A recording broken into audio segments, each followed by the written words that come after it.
Winga Michael. Winga Michael, can we see your hand up, please? Like I said, I don't want to be accused of making questions up. Winga Michael? Ah, you're over there. Okay, thank you. And I'd like General Muhammadu Buhari to start, take the first stab at answering this question. If elected president, how would you ensure a corrupt-free nation without creating social unrest in the country and without violating human rights? Well, you know, the bottom line of Nigerian problem is indiscipline and corruption. And from the constitution itself down to all the financial regulations, you can't fault Nigerian bureaucracy. All the rules and regulations are there. It's a question of implementation. And I think the problem is that anybody will take Nigerians for granted at his own risk. You can't be a head of a department, you can't be a chief executive and steal public funds and you think you can control those below you. Nigeria will not agree. I promise to be accountable to Nigerians. And I will make sure all those that the CPC voted, from councillor, local government, to the office of the president, will be accountable to the people. And the public treasury is a trust, and nobody can tamper with it and get away with it. Thank you. Thank you so much, General Muhammadu Buhari. Malam Nuri Badu.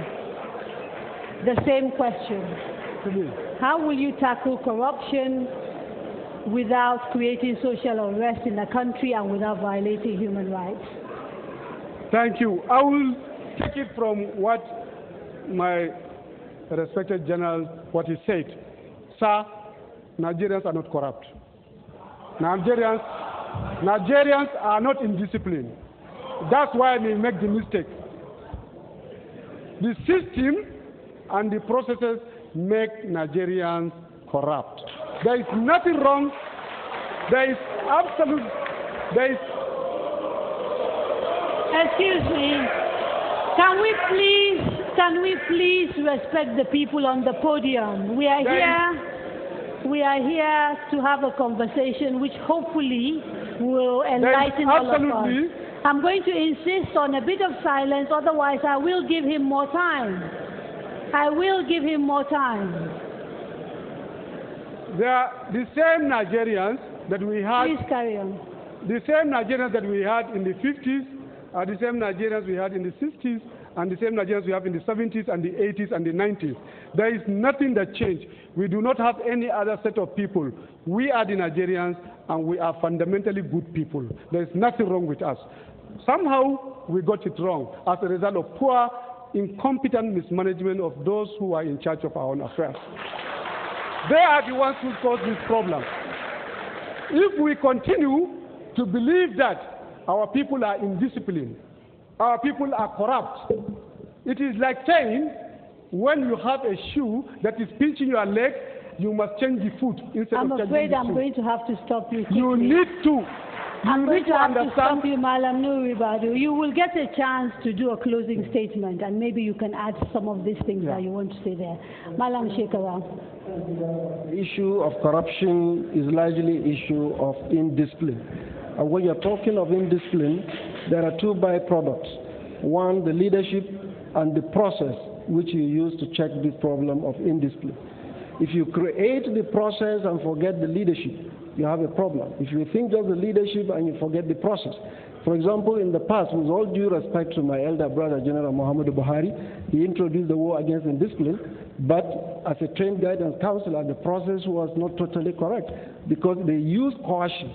And if you use coercion and force, the moment you remove the source of coercion and force, the whole thing goes back to zero. So this is why when he left the scene, he left it with the program. But today in Kano, I institutionalized a societal reorientation program, which we popularly refer to in Hausa as Adidi Tusahu. It is institutionalizing and injecting into the heads of everybody the spirit of doing the right thing willingly at the right time. Thank you very much, Malam Ibrahim Shekara. Unfortunately, we've come to the end of our time. It's an engaging, very interesting, and very important conversation. We have to quickly do your closing statements, and I will do it alphabetically, starting with General Muhammadu Buhari. Like you agreed, you have 2 minutes each for your closing statements, starting with the General, please. Well, fellow Nigerians, it is entirely up to us this time around to choose a leadership that you can trust to lead this country for at least the next 4 years. We know the situation we are in now. We know the situation we are heading if we follow what advice Barack Obama said in the in Ghana when he came. He said the developing countries need institutions, strong institutions, rather than strong personalities. In Nigeria, we need both. We need strong people to resuscitate the institutions and make them strong. Thank you very much.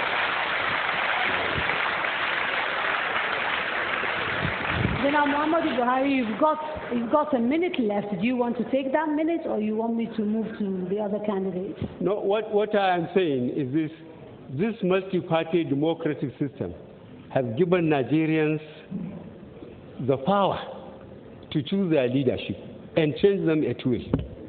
So it is up to them to have the courage to choose people and to ensure that their votes count. When we say people should go and register, which we hope they have, they should go and vote. We hope they will go and vote, and they will make sure that their vote counts. Then they will give opportunity, for whatever leadership they choose to perform or not to perform. Sitting at home wouldn't work this time around. Thank you very much. Thank you very much, General Muhammadu Buhari. Malam Nuhu Ribadu. Just to connect with what I was saying, Nigeria is a great country. We are great people. We can make it. We will build a country that all of us are going to be proud of.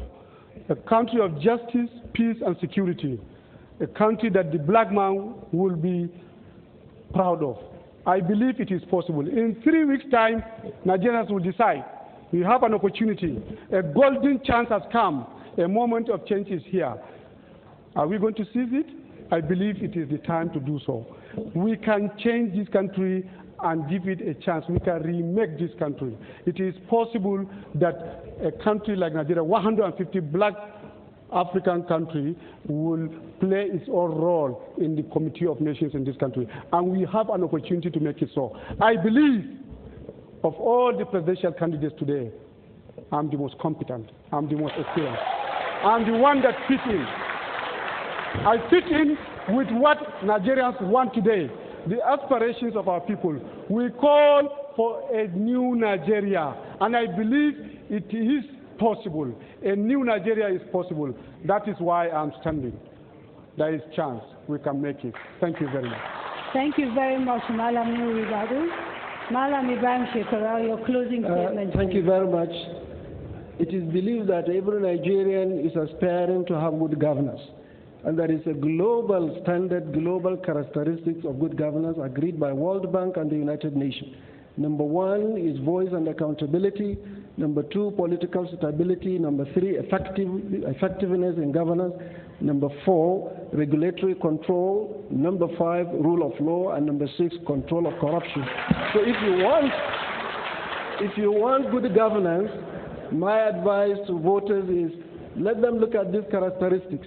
Who among the candidates, considering his past and his antecedents, can guarantee the satisfaction of these 6 standards of good governance? Whoever it is between you and your Almighty God, vote for him.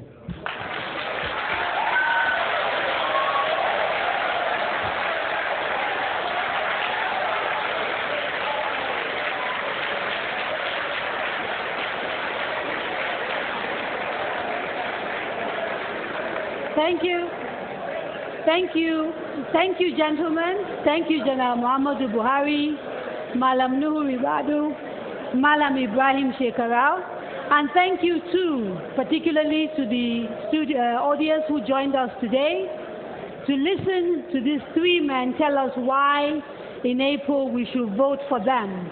You have been watching the NN24 presidential debate. I am Kadria Ahmed of Next. I hope this conversation continues in our homes, in our offices. The task of electing Nigeria's president is a very important one. It is critical to our development as a nation. Keep talking, keep debating, and please make sure you go out and vote. Thank you very much and good night.